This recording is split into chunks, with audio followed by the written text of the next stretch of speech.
Welcome to the Maverick Podcast. I'm your host, Kathy Rose. And as always, a big shout out to all the free spirits, the independent thinkers, and the Mavericks walking their unique path. I am delighted today to have a conversation with a good friend of mine. He's a repeat guest on this podcast. His name is Pete Sanders Jr. He is the founder of a course called Free Soul.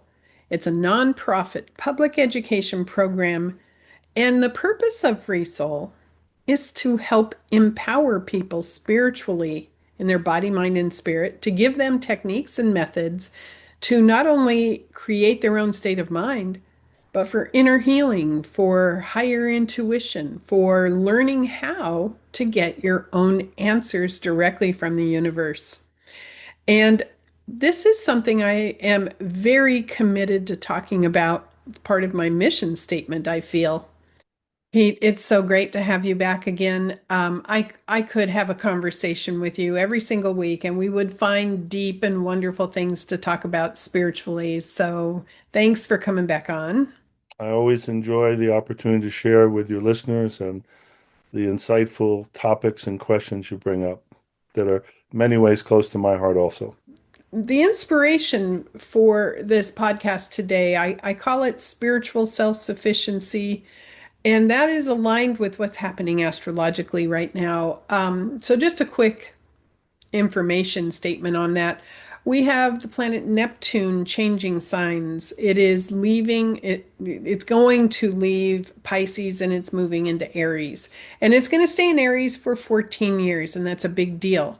As it leaves Pisces and moves into Aries, the shift is going to be realizing we are capable, realizing we have to have the kind of intrinsic confidence that we are up to the task of handling life successfully. And to me, that also means knowing that when you need answers, you can activate techniques and go directly to the universe and get your answers. You don't have to go to somebody else. You don't have to hand your power away. And I know that that's that's near and dear to your heart, as you said, because that's what Free Soul, the teachings, the methods are all about. The key word you said there is capable, even if we're unknowledgeable. And see, when people are unknowledgeable, either because they feel stuck, or I refer to a lot of things through, the limbic brain making us anxious and fearful. When you are unknowledgeable in our evolutionary past, it meant you were going to get eaten by something. So not feeling fully secure in our knowledge base can cause people to reach out for anything that helps them feel safe. And unfortunately, a lot of what I teach in Free Soul now, I call inner technology. Outer technology frequently misleads us a little. And the best example is stuff like Google. People are so used to, I'm just going to type my question and get an answer from this thing.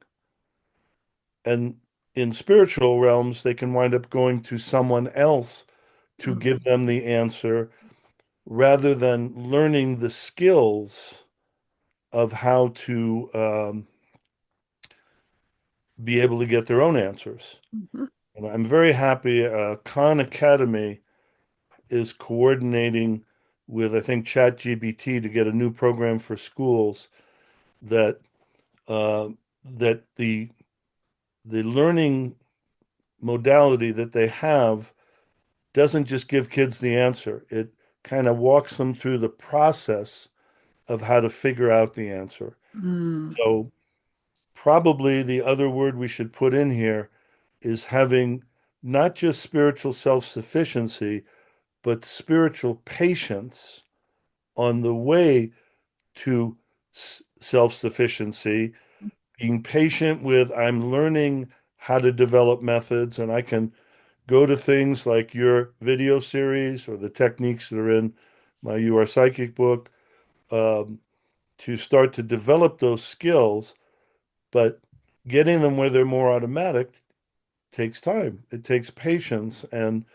then once you know that, You can still feel incapable when you're ready for newer, higher levels of learning.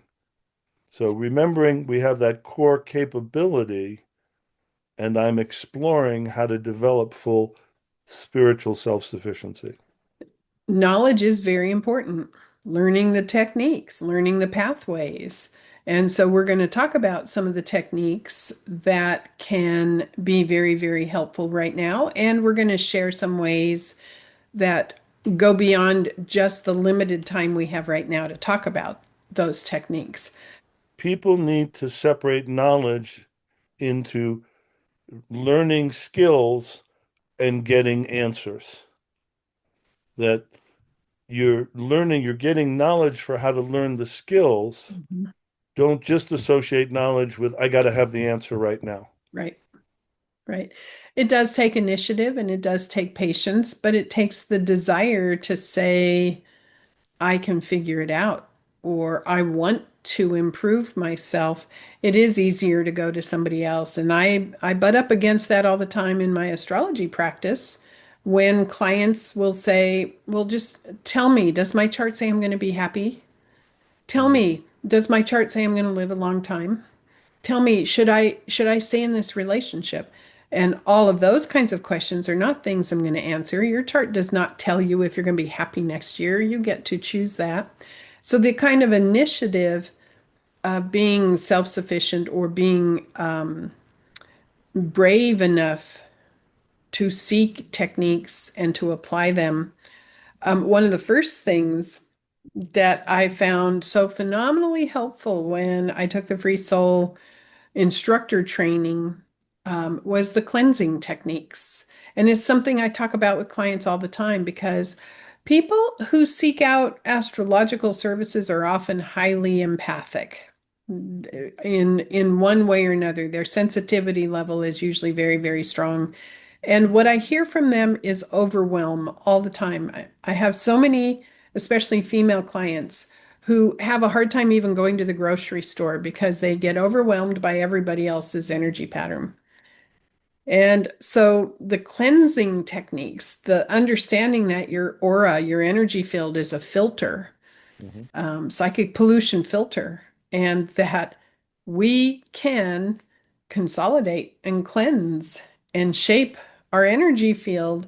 And one of those reasons to do so is so that you're not overwhelmed among many. So, all the cleansing techniques you've come up with are very important. And they can get those through the video series you have, as well as our comprehensive 10 lesson course. Um, that's not as much in the You Are Psychic book. What is in my You Are Psychic book is when people know the psychic reception areas, that they can focus on these places to turn up the volume, they can feel safe not going around open all the time.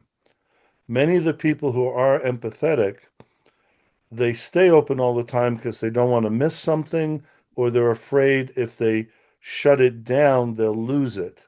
Mhm. Now, when you shut down, you don't lose your ability forever, but you may not have it as ready access. So knowing the psychic reception areas, everybody thinks that that's about increased sensitivity. Well, it is, turns up the volume, but knowing you can go to those places to turn up the volume when you need to helps you have more protection and not have to be sensing all the time. Plus, this may come up later, but I want to mention it because we don't want anybody to feel ashamed or bad if they haven't been pursuing self-sufficiency strategies.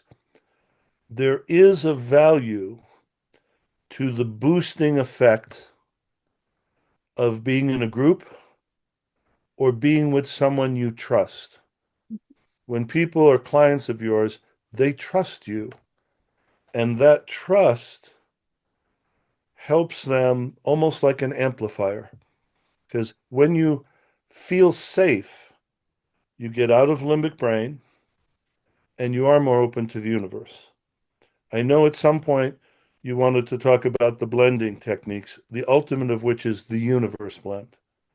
When people can do the universe blend at will, then they can always connect with a greater whole. So that's how the techniques work in with some of the underlying psychology of why people may be afraid to go, or there aren't as many people teaching self-sufficiency. The risk is handing your power away, forgetting that you can learn to do that yourself in your own way. And the risk is also dependency. Instead of going within or even honoring that, you go outside. So, inner technology, as you mentioned in the beginning, is very important. So, first of all, I want to commend you. Many spiritual leaders, if they're not fully self-sufficient, self-secure, they won't say, I'm not going to answer that for you because they're afraid of losing a client. They put either their financial gain or how much does this client hold me in esteem above spiritual ethics. And it's one of the biggest challenges. So I personally am very proud of how you've always maintained your ethics in the field you're in. Thank you. Yeah. Secondly, the key word is inspiration. Inspiration counters limbic brain. Well, you can have a very charismatic, inspiring group leader who doesn't have spiritual ethics. And that's where they'll tend to do manipulative things to take away people's freedom, to make them dependent. But it doesn't mean you can't go and get inspiration from group settings or maybe even um, a spiritual leader who isn't totally ethical. If you remember, inspiration means how can I bring spirit into me? It's not them doing it.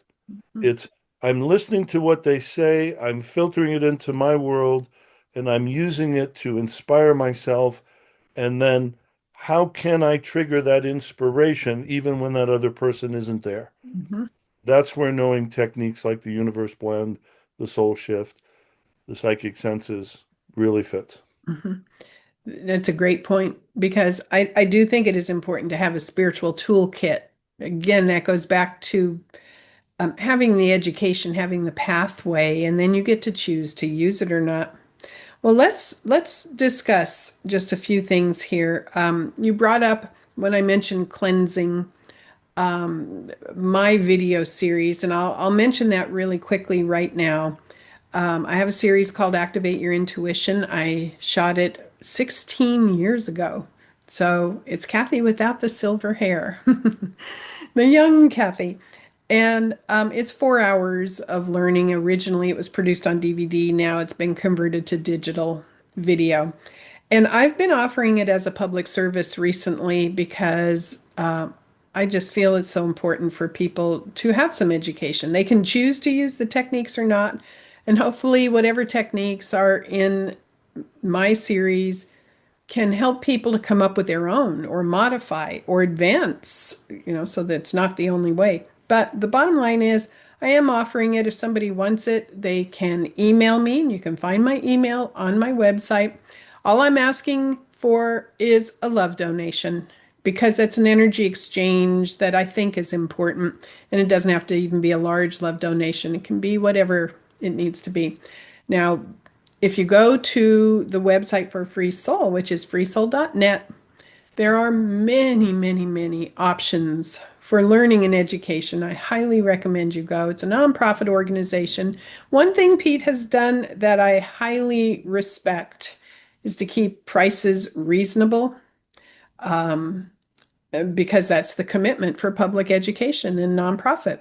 So his book, You Are Psychic, which is also available on Audible, so you can listen to it and be guided through or listen to the meditation. It's also published as a book, and it's sold many, many copies throughout the years. And I do have And to say, you can't copyright a title. So unfortunately, they have to remember my name, Pete Sanders, because there have been people who came after who took that same title. right, yeah, good point.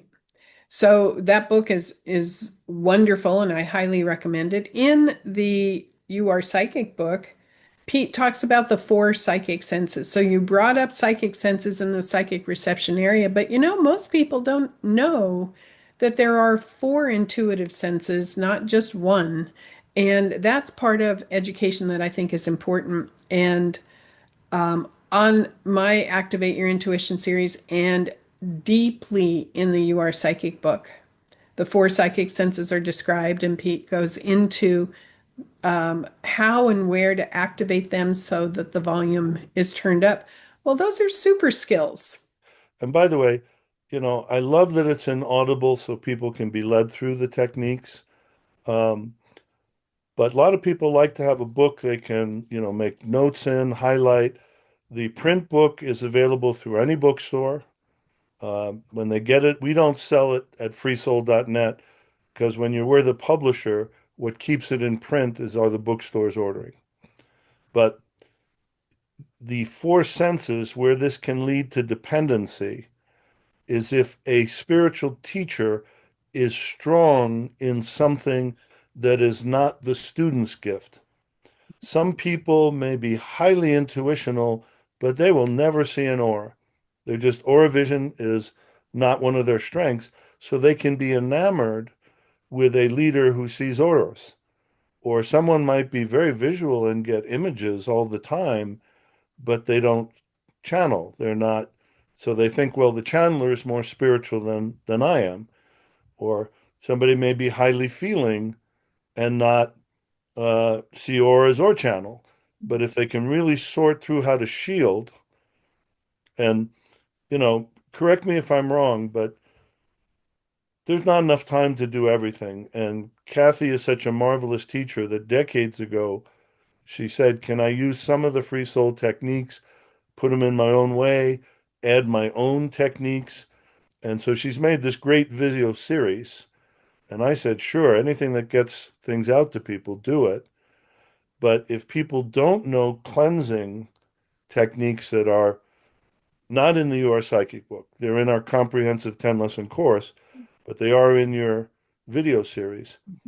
They can be so overwhelmed psychic feeling wise that they look at somebody who's not high in feeling and say, oh, they're serene, they're better than me. No, they're not getting bombarded like you, or they've learned filtering. Or the final example is someone who's very high auditory. They may not see auras, they may not feel things, they may not get knowings, but it's like they're talking to themselves and they see understandings. And that one isn't talked about a lot. So, wow, that person sees auras and they can channel. Well, they're obviously better than me.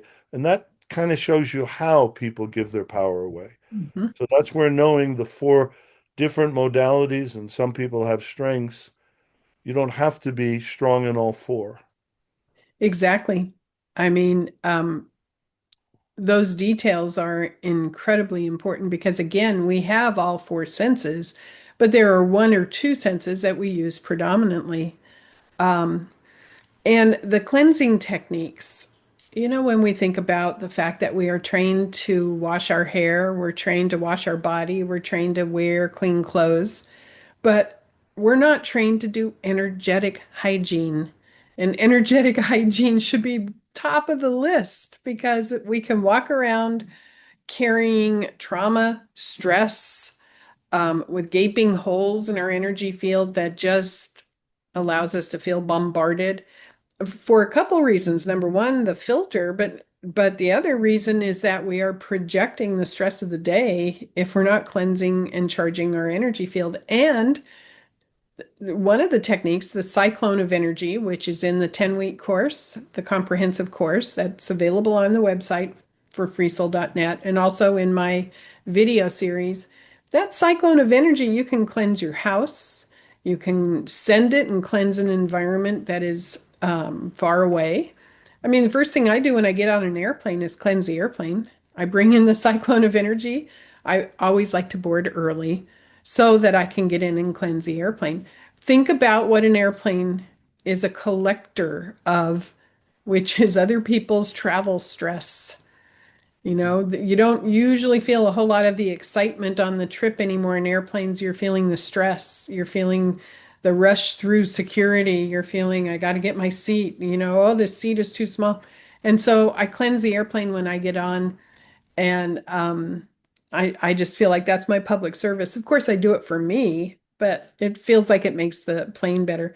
But my point is learning the technique. Then you have it at your fingertips and you can modify it. As people develop their own techniques, this is really a higher level thing I don't want to leave unsaid. It's okay if that technique starts to not work as well for you. That's the soul saying, I want to evolve and make a new adaptation. Hmm. So don't do that same rigidity with things you develop. Be exploring different options. And sometimes you'll come back to something you did years ago because it's what you need at that time. But don't, that rightness reflex of I've got to get the right technique. We're not saying that about our technique, so they shouldn't say that about things they develop and limit themselves. Absolutely. And blending is one of the most important series of techniques to learn.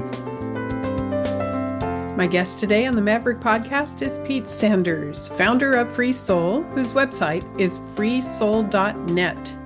I hope you're enjoying our conversation about spiritual self-sufficiency. The blending techniques, just for the listeners who may not know what that is, blending is a technique where you merge with energy, where it's focused on oneness. And blending can help you palpably understand the frequency of a situation or a person, but you want to know when to blend and when not to. For example, if I go to a hospital to visit somebody, I don't want to blend in that hospital. I don't want to merge with the energy pattern in the hospital. I don't want to. I will use a different technique that we're going to talk about in a moment, which is the soul shift, because the soul shift allows you to kind of view it from a higher level with more objectivity. But blending is not objective, blending is merging, just becoming one. And the primary focus with blending, I think, is harmony and relaxation. And, again, in my later 50 years of spiritual teaching here, I've been working more with how the limbic brain pulls people out of our serenity, our soulness. Again, a lot of the reason people look for dependency is limbic anxiety. So I don't want to forget this. The new edition of the Access Your Brain's Joy Center has the April 2025 addendum in it. We're a dumb organization. We're not only nonprofit, but we're 501c3 public ed, federally registered. Um, People can always do donations to us, and it's tax exempt, like to the Red Cross. I prefer to have people invest in the materials that are available on the site. But on our homepage, one of the things it says, join the team spreading happiness. If they click there, they go to that 2025 addendum, and it has the three-touch momentation system that helps people soothe limbic brain a little so that they can do triggering these proven mood elevation fibers in the brain that's featured in the Access Your Brain's Joy Center book.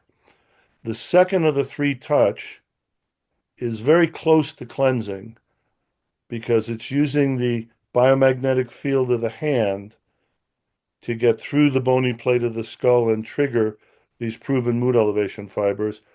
But the energy field of the hand also can help open the chakra flow, help strengthen the aura. And the what we say is different skills for different situations.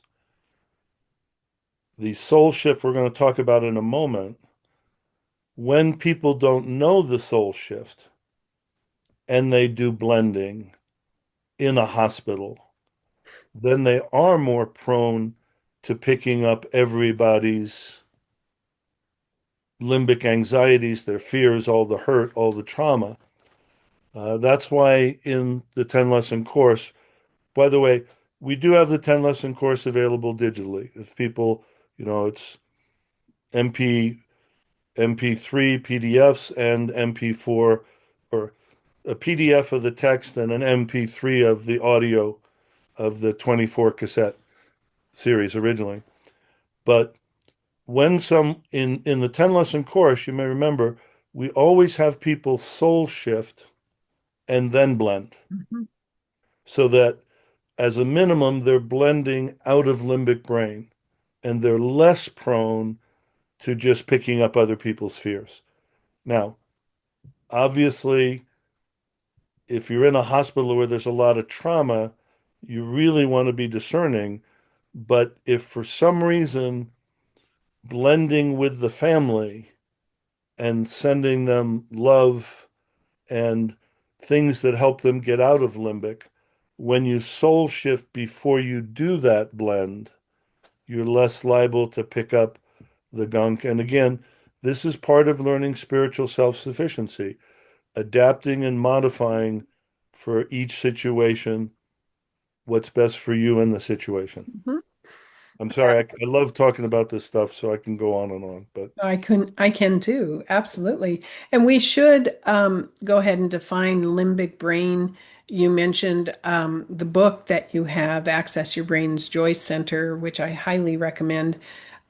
Pete studied brain science at MIT and has this fascination with understanding how science and spirituality can be merged. And so the joy touch is, and the limbic brain is talking about a part of the brain that you can flow energy through that is a mood elevator. And again, spiritual self sufficiency is the ability to be in charge of your own mood or affect your mood so that you don't feel that your mood is because of your circumstances.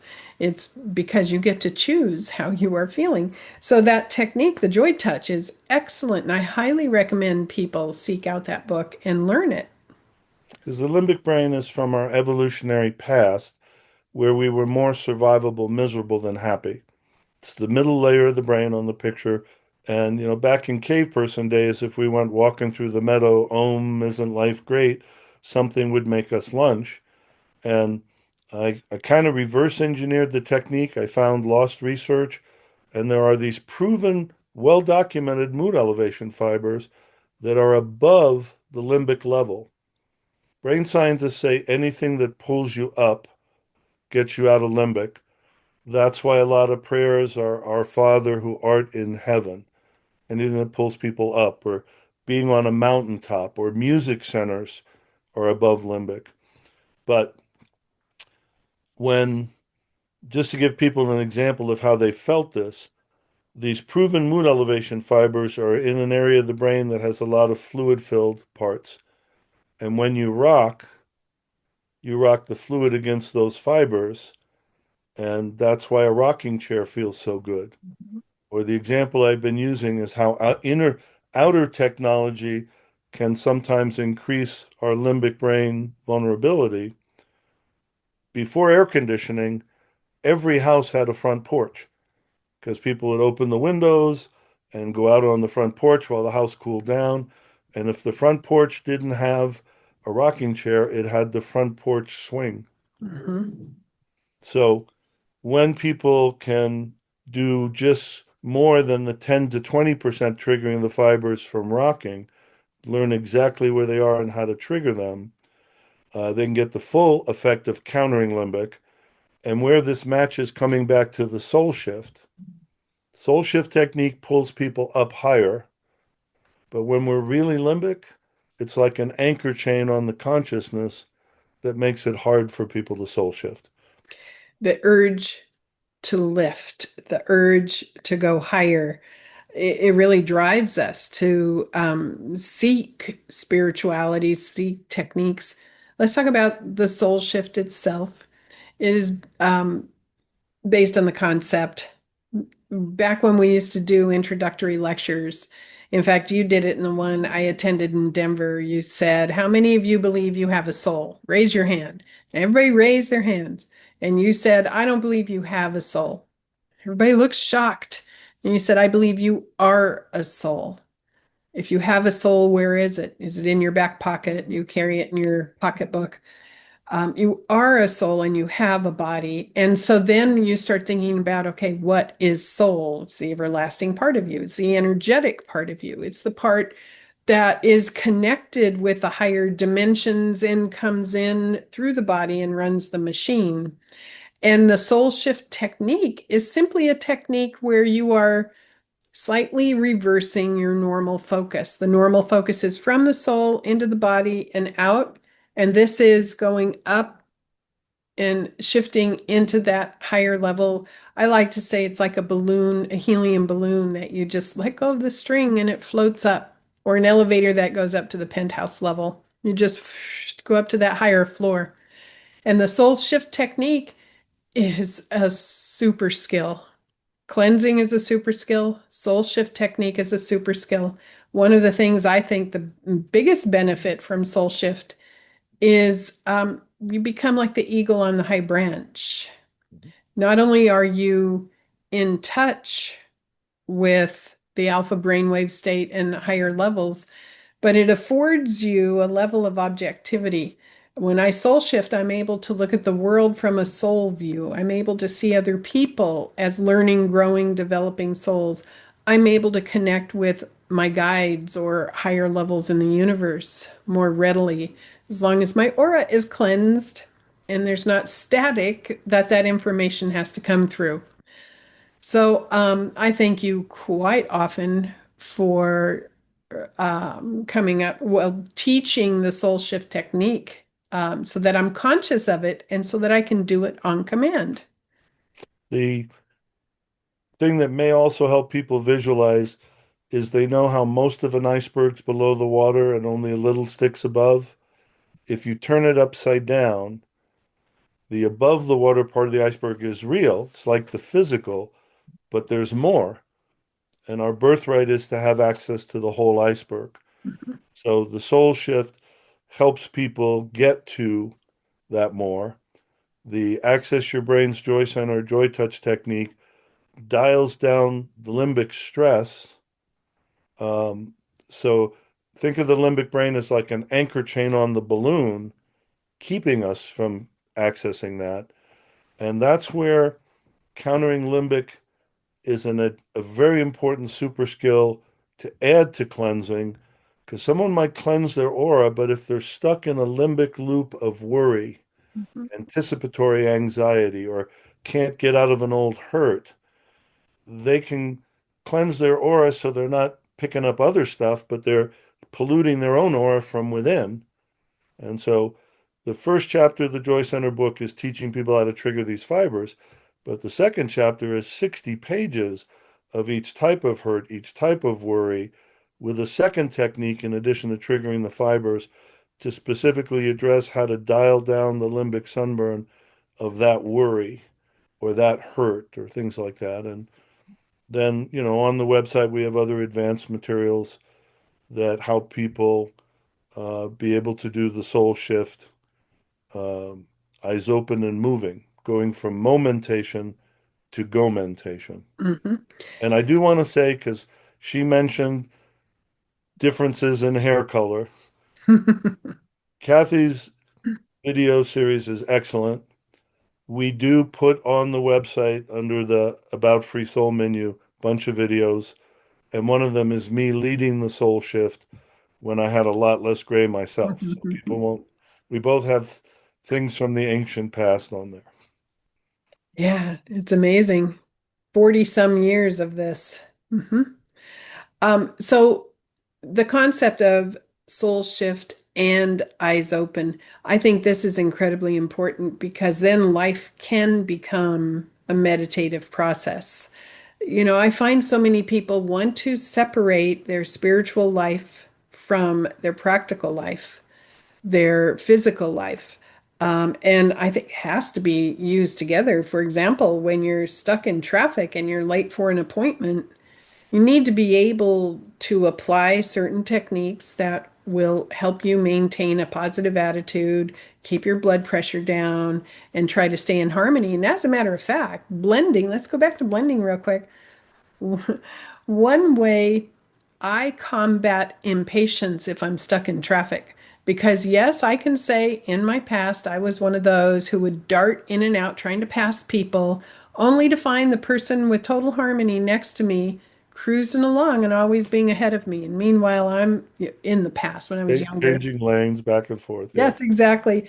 And I noticed it and went, oh, that person's blending with the flow of traffic and in total harmony and always ahead of me. And I'm choppy trying to force it and never getting ahead. And I went, ooh, maybe I should try blending when I'm in traffic. And that doesn't mean blend with another vehicle. I mean blending with the flow and the rhythm of traffic in that moment. Instant change, instant change. Forever, there have been spiritual teachers who talk about harmony. They use phrases: be here now, be a human being, not a human doing. That's representing what you were just talking about. Knowing the skill of blending and saying, I am choosing to use that skill of blending to be in harmony with be here now, helps it go beyond just the words. Hmm. That helps you take the concept that you can find in many religions or different things, and knowing a skill, it's like when you know how to put the letters together, you can write the sentence. The key is you're allowed to be learning, be pioneering, and see when people have never heard about limbic brain. I love America in many ways, but we tend to be a country of selling people products to soothe limbic rather than teaching them skills to soothe limbic. When they can't be in harmony, they blame themselves. They say, what's wrong with me? I thought I was more spiritual than that. Rather than what I say is, when you don't feel good, it's not your fault, it's your physiology. And just so people understand how I came to this, when I graduated from MIT and started teaching and founding Free Soul, I didn't have two kids and a mortgage. So it was all about the techniques for spiritual freedom.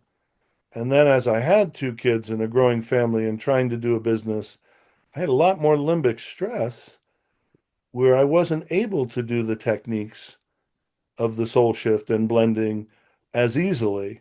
So that's how I got into exploring how to counter limbic brain. And so now I see it as a kind of a whole where we are in a body. We've got this part of our evolutionary past. We can't get a lumpectomy. And I think in part, now this is going really, you know, waxing very philosophical. I think souls come to planet Earth to learn about how to be in harmony despite limbic shit. So, Okay, let me talk about that for a second because there has been a wave for many, many, many years in the New Age community specifically about ascension, ascending above, moving beyond the 3D. In the Christian religion, it was rapture. In the New Age approach, there are portals that show up and we ascend. Um, but I do think we are in a body and we're part of the earth and gravity and stress as a way to evolve, not to move, not to deny it, not to absolutely avoid it. I mean, who wants stress? Nobody is choosing, hey, give me a high dose of stress. But when stress does show up, it gives us a level to choose what technique to use in order to remain in harmony. We're surrounded by it. I think it's a school. We're here to learn. and who says you can't be ascended and still in a body and living regular life? Hmm. I would call Gandhi ascended. Jesus ascended. Hmm. I don't mean to mess with anybody's beliefs, but the ultimate is if you're being nailed to a cross Hmm. and still say, Father, forgive them, for they know not what they do. Yeah. That's ascended. And the when people don't know that it's normal to have those limbic hurts, fears, worries, they think there's something wrong with them if they have them, rather than saying, oh, I can use them for actually practicing how to be an ascended being living with these challenges. So I can be like a Mother Teresa, so I can give kindness to people, so I can see people as souls, even if for some reason they're not being their best selves. And part of the point is that challenges that happen in the physical world are not failures. It doesn't make you a failure if challenges happen. By the way, one thing I should have mentioned about blending that is on my mind right now, the skill of learning how to blend can help manage pain tremendously. Now, I happen, to have some back pain that is pretty chronic right now, and I'm trying to avoid surgery. So, on a daily basis, I have to learn how to blend with that pain and not push away against it, not resist it, but blend with it, merge with it. And I have noticed that lowers the pain level because the opposite of blending is resisting. The Mhm. opposite of blending is separation, obviously. And for pain, blending can be phenomenally powerful. So can the soul shift, but it depends on what kind of pain and what kind of situation you're in. So if someone goes to the freesoul.net website and reads that join the team spreading happiness, clicks there where they see the 2025 addendum, the three touch system, cherish, soothe, soul shift. When you're dealing with pain, you do it in a different order. Because when we're in pain, it's like we're limbically sunburned and somebody touches you when you're sunburned. So Mhm. when you're dealing with pain, you soothe limbic or cleanse, soul shift, then being aware of the pain, flow love energy or universal energy to the pain. And after you've done that, cherish yourself. So since you mentioned pain, if people see that on the website, I just wanted to tell them that's the one place you do a reverse, not the same cherish, soothe, shift, slightly different order.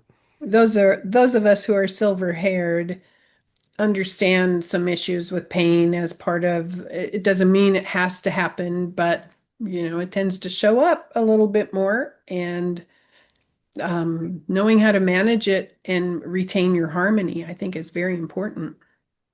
The two founding phrases of Free Soul were you are a soul, you have a body. I think in many ways, the way the body ages is almost a system to help people learn to tap the soul, not be dependent on the physical. But the other one was make life a quest, Mhm. not a test. Yes. And I like to refer to that a lot because nobody says a quest is easy. Quest is incredibly challenging. But when people think quest, the words that come to mind are exploration, adventure, freedom. And the other word I like is research. I am researching ways to deal with this shit harmoniously as a soul. And anytime we feel free to be exploring, that also gets us out of limbic brain. Mhm. And we're all capable of this. And we're coming into a phase for the next 14 years, I think, where people are going to be hungrier for this, as opposed to um, going to others who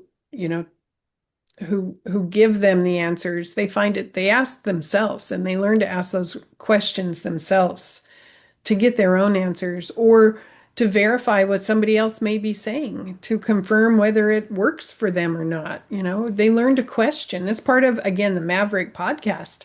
If you're a Maverick, you're going to try to get your own answers. You're going to question. You're not going to automatically give your power to somebody else who tells you what they think the truth is and believe it. You're going to question it, filter it, make sure it works for you. And I think that's going to be very much part of this journey for the next 14 years with Neptune and Aries. I look forward to it.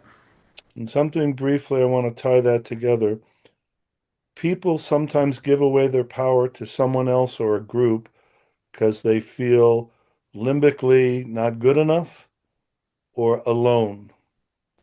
When you take the blending skill to its full extent, the universe blend that is covered in the You Are Psychic book, you're never alone when you can instantly feel one with the infinite. It's not bad to have inspirational mentors. Think of mentors as like training wheels on a bicycle. If you've never ridden a bicycle, putting training wheels on is not a bad idea. Riding forever with training wheels Mhm. is not what you want to do. Mhm. Use the mentors to help you get started and then learn how to do inspiration from the universe blend, from your guides, from your higher self. Yes, yes, yes. As always, Pete, thank you for coming on and thank you for all the good work you do in the world and your commitment to keeping prices low and being of service, your commitment to public education.